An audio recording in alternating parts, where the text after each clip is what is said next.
invite Mr. Bhattacharjya, the project director of the Under-17 FIFA World Cup, to speak to us on the lessons from the Under-17 FIFA World Cup. If you can join us on stage. He's currently the CEO of the Professional Volleyball League, which is scheduled to be held in February next year. He has been the team director for the Kolkata Knight Riders in the past, and has been the head of programming for the History Channel and National Geographic for South Asia.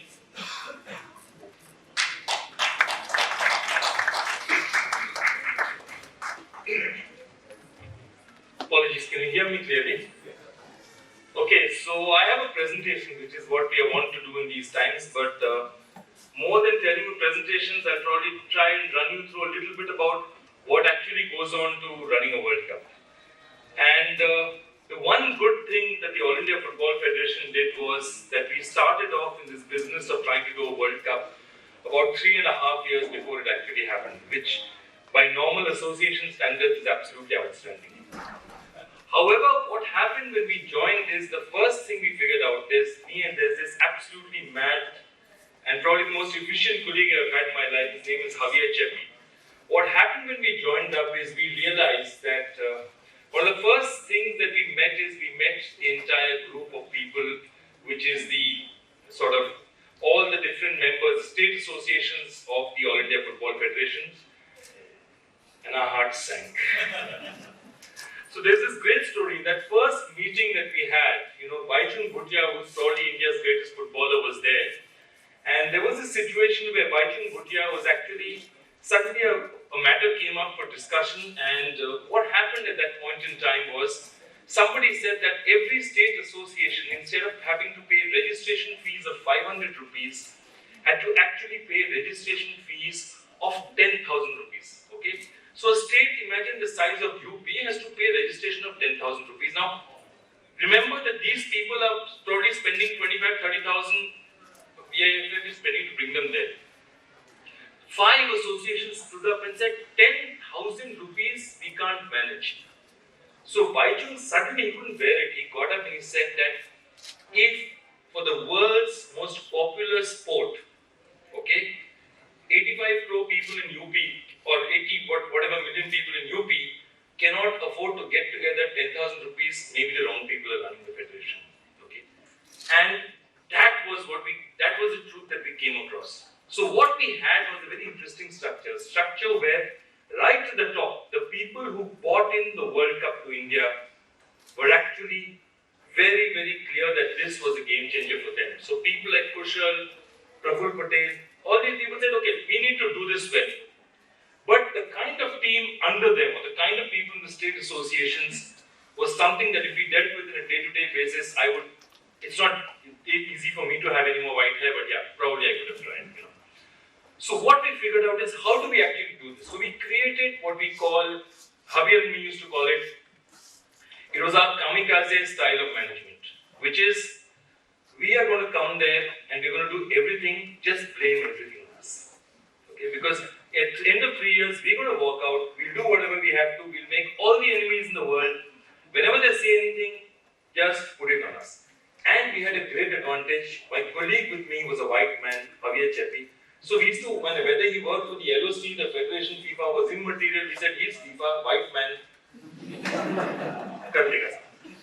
So that's the starting point. Because in India, to get things done, what you first need to do is establish, who it is. So when a white man tells you things, even if I need to tell him what to say, it still works. So we played perfect tag. Okay. So anyway, this great journey started off with me and Bhattacharjya going to our first meeting with this sort of middle-level officer in the sports ministry. And sports ministry expect, okay, they don't need to be a sports person, but there's this guy wearing chappals and scratching himself in places where you don't want to shake hands later. And so he sits across the table, and this is the first meeting Javier and me have with the government. And he looks at us and he smiles and he starts speaking in Hindi. Obviously, he doesn't care whether Javier understands or not. He's the government, he doesn't matter, other people have to understand. Okay? And he says, FIFA World Cup, na? Junior World Cup. He said, yes. So happening in India? He said, yes. He says, then definitely tell FIFA, because India is host 2 teams, India A, India B. At that point in time, so fortunately at that point in time,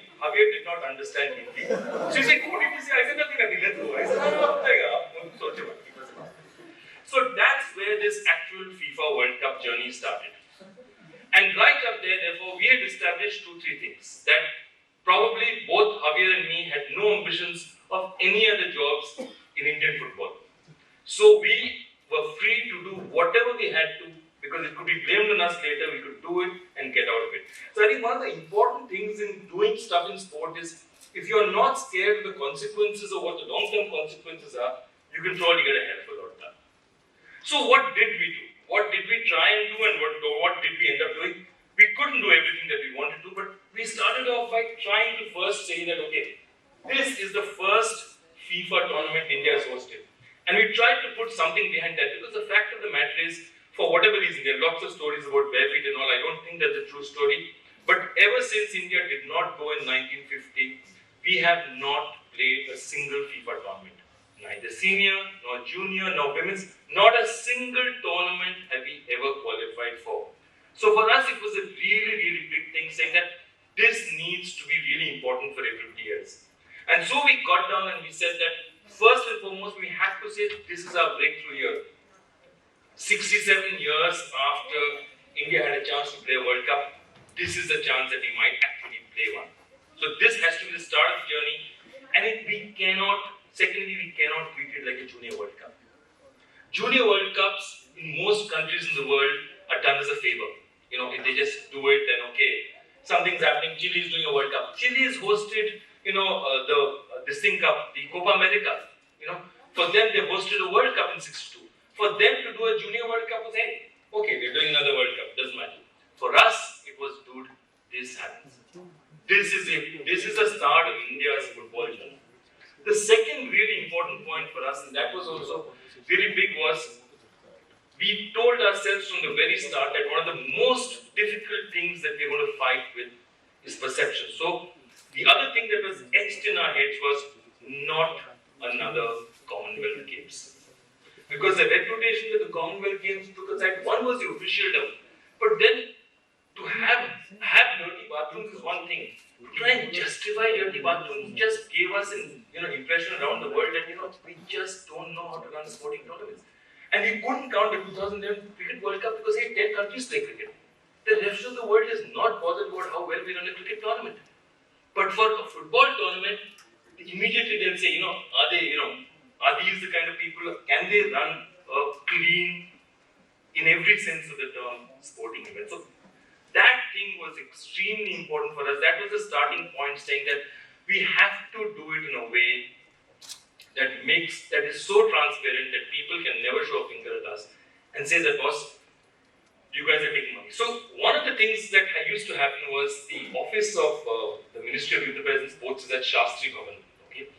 And we used to sit at Nehru Stadium. So the first thing that happened is that Javier and me, now the heads of FIFA's, I'm the project director, he's a tournament director.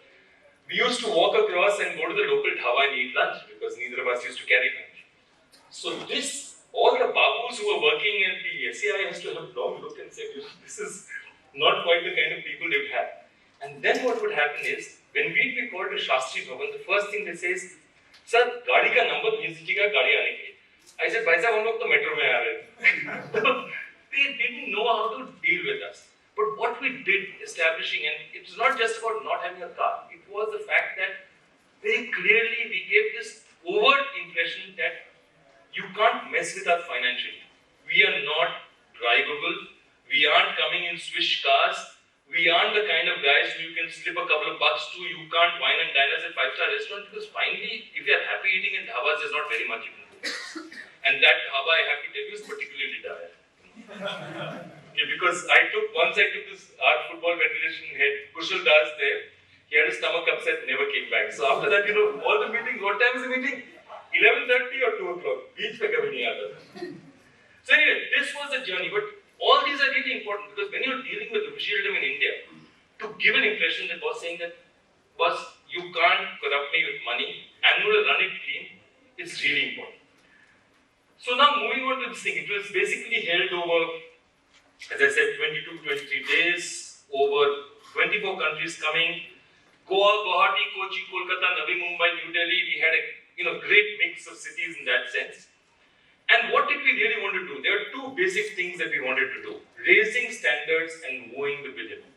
So, a lot of people have just now discussed things about, how big sporting events are run in this country and the lack of stadia. Let me tell you one thing. In the world, and we've actually counted, India is the fourth largest number of 20,000 plus stadiums. The US has the maximum, okay? Japan is number two because Japan, interestingly, because they have so many, the infrastructure is so important. Then there's China, and then there's India. So you actually have the stadiums. Here's the problem. You have two huge mammoth cricket stadiums which are not being used, which are going to be used once in 5 years. The government, in its complete wisdom, is building in Ahmedabad a 110,000-seater stadium for cricket.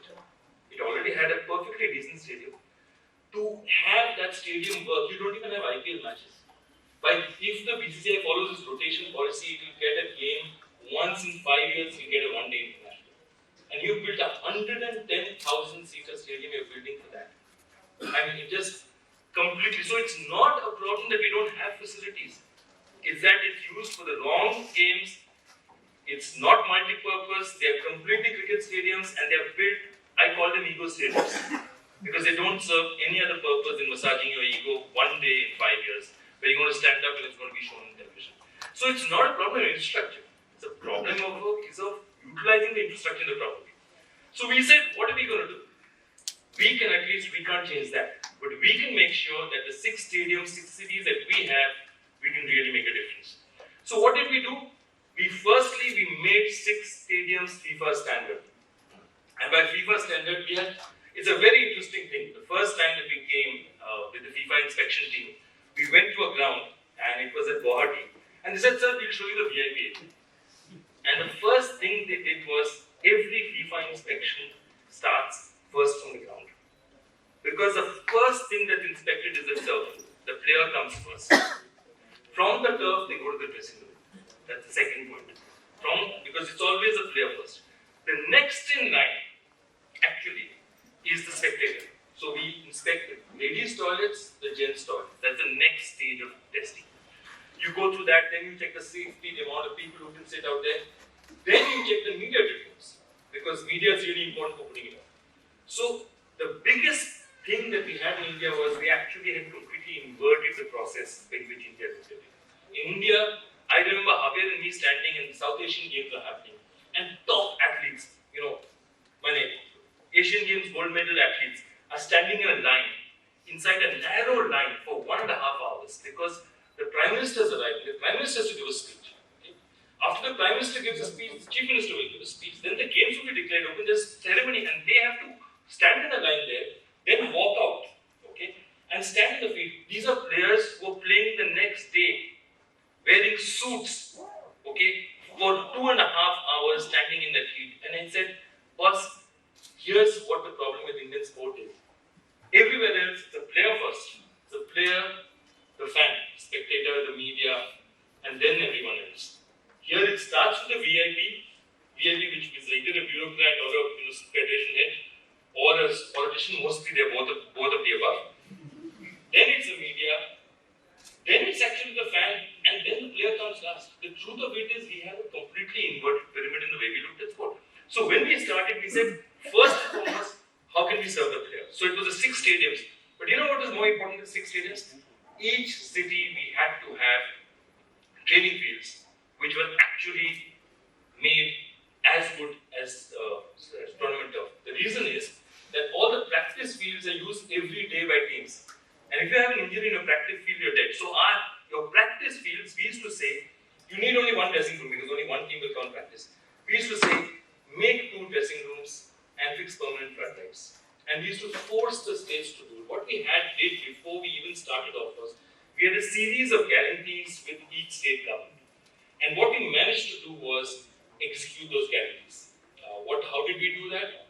We cajoled, threatened, showed them FIFA. When FIFA didn't work, we showed them the media. When media didn't work, we told them Narendra Modi is talking about FIFA in Monkey Bar. Get in that. So we used every tactic, it was true, but what we managed to do was, we've given 24 fabulous soccer fields, and those are not in stadiums, those are outside. That's where your local tournaments can be played. That's what we really made a difference. The other thing we did was we involved volunteers there. I think volunteering is one big thing which is very, very low in Indian sport. We just do not have a culture of volunteering. And I think that's one really big thing that needs to happen. And we did about 3,000 volunteers. But see, what's my basic? Where do we that there's a lot of situations where parents don't have the time, and you have little leagues abroad and we don't have the time. But we need to, because what happens is really the decision to play a sport or not playing a sport disproportionately depends on somebody who's, say, the high school coach, who's normally the sports teacher, who's neither an expert, can't be an expert in 10 sports, and is teaching at the high school level. So he's not obviously an expert. So you have a situation where that guy is taking the decision. If you don't have people coming there, and you don't have parents, you don't have other people volunteering and coming in and saying, these are the kids who need to play, or at least somebody there to look over that sports chip. He is the most underpaid, drivable person in this entire ecosystem. And yet, most children's first step to sport is being decided by that coach. So volunteering is something that we said that is part of the FIFA World Cup, but we pushed it really aggressively. And actually we had, more than 1,500 volunteers were chosen, but we have 30,000 other volunteers who we registered. Because we said that these will remain in the football ecosystem. So that's what we did with every stadium, took it, and it's a simple thing, one of the things I learned in India is to take something, make it really high class, it'll stay that way, because Indians have so few things that are really clean and top class that, if you make one like that, I remember for the longest time the Kolkata Metro, and I haven't ridden it for a while, it was really clean, because why? When the local buses were very dirty, or the local trains were terrible, but because it was saying that here's something that's actually good, let's try and keep it good for a while. And that's what we've tried to do with these stadiums as well. That's what a dressing room started by looking like, and that's what it looked like in the end. Players must be pride in playing something. And that was what the Long Balls ground looked like before we got to it over. The other thing we said was that how do you actually make football work? So it's a simple thing, you can't take on it in this country. But we turned around and said, this is football here, this is for football to take over. Affordable tickets, and the final thing we did is, how can we actually make a difference in this big sport? So what we did was, we started something called Mission 11 Million, because we can't start a coaching program. They're going to be over in 2 years' time, they're going to close down. But can we make sure that we push 2-3 vital stories about sports into everyone? One was allowing children to play, B is distributing footballs and just encouraging schools around the country to play. Our target was 11 million. This slide is a really important one because it says you'll be nearer to heaven, not because Swami Vivekananda actually was a fairly interesting man. He actually played cricket for Town Club as well. But this quote was very important because this managed to get us 15 crores of extra funding from the government. Seriously, we were actually at a seminar and I'm trying to push Mission 11 million. And I'm there and the Secretary of Sports is sitting out there and looking slightly bored. And he said, you know what, we had met Modi ji yesterday and he was talking about this and that. And he said, Swami Vivekananda said, you will be nearer to heaven than this and that. I said, sir, can I start my presentation? He said, no, let me finish. I said, sir, may I put on my first slide? And I said, sir, we are doing this new program. This is our motto. And we put this up. He said, how much money do you need? So that's what we did. We basically used, every trick in the book to make sure that we got people to rally behind this. We got him to speak in Man Ki Baat because, see, the point of it is we don't have the kind of advertising budgets that somebody can. But to get somebody behind us, we had to have a buy-in at the top level. And every time that we ever had a problem, we would always, that Man Ki Baat program was like a sort of bus ticket. We put it out and said, but Modi ji ne diye bola tha. So I've never quoted any Prime Minister with so much felicity. Okay, so that's what we did. What we did was, we said, get 11 million kids to kick football. It's a simple thing. From 10 to 18, classes 5 to 10, disadvantaged kids, all we were saying was a simple thing. 2 basic things we figured out people didn't know. One was that if you have almost nowhere in the world, you play a full ground and you play football in a full ground if you're below the age of 15. So we said, break up this ground into 8 small grounds, play 5-a-side football. You have 5, 5, 10 with substitute, say 16 kids in this thing, 16 into 8. So you're talking about 120 odd kids are going to play in the same space where 22 kids would play at one time and 22 kids really wouldn't do it. So second thing we said was space was not an hindrance. Find space, find places to play and we do it. So what we do is we do workshops and We knew that the kids were always interested, but the schools, the sports teachers and the parents were the gatekeepers. What we did was we forced and we made sure that the gatekeepers, we incentivized them to open the doors. So we told them, you know what, you do really well, your school will feature in FIFA. You do really well, Adidas is going to give you footballs. So we managed to make sure that the entire ecosystem was also completely pushed onto the sport. And that's what we did, a workshop, then a school program. So the workshop was with principals and HODs because we made sure we knew the sports teacher was not important enough in the school. It had to be the principal because if he or she bought into the program, it would happen. We'd get them to do a workshop, we'd really fire them up. We had a speech from Infantino, we'd show them football in 45, 50 minutes, tell them that the real things in sliced bread. And here, your school can really look good doing it. And from there, we do a school contact program within their school. And then a festival where we brought the kids because that's really the razzmatazz that made the journey happen. And 11 million kids we touched. That's what they said. No space is a constraint. You can play on a cemented surface if you need to be. You can play on a grass field. You can play on a mud ground. You can play on a place this size. You can play 2-on-2 football. We said play the game first because our biggest lesson was South America. My colleague Javier came from South America. Their facilities are shambolic. But yet they produce the best footballers in the world. 9 of the 21, 22 odd World Cups have been won by South American countries. Why? Because the passion is there. So we can't, India, while it's a great thing to develop infrastructure, you cannot wait for infrastructure to catch up. Passion must start with infrastructure. Keep building work on infrastructure, but start playing. And there's a great story. The top school was a school in Goa. It was a convent in Goa. And this lady turned around and said, Mother Superior wearing this huge dress said, but our girls wear skirts. I said, there's no problem playing football in skirts. So he says, we've got one small badminton area. I said, hey, play 3-on-3. And they kicked off and now they play football every day in that school. And that's the kind of difference that you can make just by changing attitudes. So that was Michel Lembilin, and as I said, we gave them prizes, stuff that money couldn't buy. We got people to autograph things, we got footballs, we got them to feature on FIFA. And all we see, because we knew we were around for too short a time to actually coach them. But could we give that sort of booster shot, that sort of catalyst for Indian football? And that's what Mission Learning was. So I won't take you through much more, except that, again, without a marketing budget, how do you take advantage of things? We actually encourage Durga Puja Pandals, because Durga Puja is this huge festival in Calcutta, to feature World Cup football. Because we know that that's where people are going to go. That's where people are going to see. In Mumbai, during the handi breaking ceremonies that you can see, all that is, these huge, Ganesh Utsavs which are held in Mumbai. That's taking advantage of that. We went to these people and said, put up World Cup things there because without money, that's how you can lead a lot of people. And I just want to touch on one more thing, a couple of more things. One is definitely through ticketing. We had to also make it relevant to India. So, we did simple things, and these things don't cost money. So, the first ticket that we gave, we launched it at exactly 1911, 7:11 in the evening. Carlos Puyol was there. So, Carlos Puyol is a big international name, so that's good now. But we said we launched it at 7:11 because 1911 was when Mohan Bagan beat East Yorkshire for the first real victory in Indian football.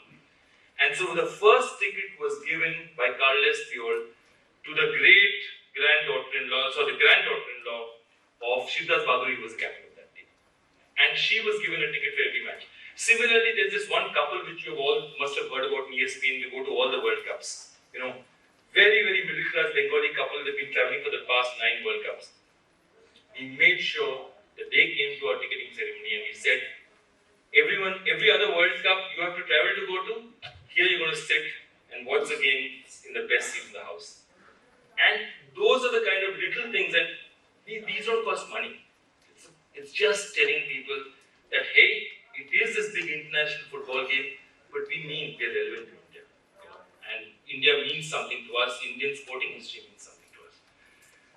So I'll just finish with one little thing to say, we did a whole lot of things with ticketing, then we went through the trophy series. I'll finish with just one big thing. It's an unbelievable stat, but we actually had more people watching an under-17 football World Cup in the stadiums than we had for the 2014 2011 Cricket World Cup. That's a number that I'm very proud of. It's a number we don't normally see. That we managed to do it, that was a big one. And this is what I'm most proud of. This is, I think, just after it was one of those days. The best part of it is there was actually a picture where the top 3 headlines were all about the Under-17 World Cup football. Right at the bottom, there was actually a panel about a one-day international cricket match which India had played. Okay. And the top 3 stories were for football. So that's what we did with the World Cup, and whatever it is, as I said, it was a blast. Thanks. Yeah. I have a general question. You said that we like to keep something that we build, which is beautiful, we like to keep it that way.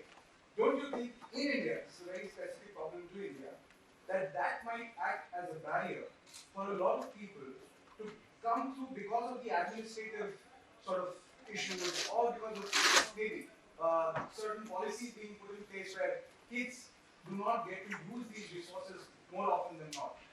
I agree with you. It's a huge issue because just having people create so much paperwork that kids can't actually use it. Look, the truth is, we fought this before because we said that if kids don't play, we used to tell people that if a game like typically a turf, you shouldn't play more than 10 days a month on a turf, but 10 days a month it should be like completely in use. And that's something that we battle with. There are some people who have done a very good job of it. For example, to be honest, the Kerala government has done a great job with the facilities that they've created. They have taken it forward, they've used it. Kolkata has done a fairly reasonable job. Guwahati, for example, is just lying out there. And it's heartbreaking for us because we keep getting reports, but hey, that's what it is. I think one last question there, yeah. I have more of a thought. Most of the grounds that you said are more by the government or in schools. They're not really used by private people like me. I'm not in school anymore. So my thought is on basically small private businesses, sprouting up in the city or anywhere for football or something like that. I've seen outside on the NH8 or on the highways, there's a lot of space. Most of them are agricultural space, and some of them are declared commercial space also. You can make a sporting facility there, a private sporting facility, but the taxation is a huge issue. Commercial land use is a huge issue again. Most of them are converted into wedding houses or something like that, but the government doesn't support anyone who's trying to create a sporting facility on his own and bringing up sport on a grassroots level. So I feel, the problem for me, I'm asking you is there something that can be done to encourage the government on people who want to make a small or a big sporting facility on an agricultural land or on a partly agricultural, part commercial land? Is anyone doing something to encourage that? Not that I know of. I think the one thing that is happening though is, I have a sense, and there are a lot of people who know more about this, a lot of CSR funding is going to come into sport, and I think that's probably the first place you see public sector institutions using probably land better than they do now. I think it's a shameful use of land is the way we use it now, and it's absolutely sport unfriendly. It's not going to change overnight, but as I said again, all this has to happen together. Passion has to move with facilities, has to move with everything else. They all have to move together. Cheers. Thanks so much for your time.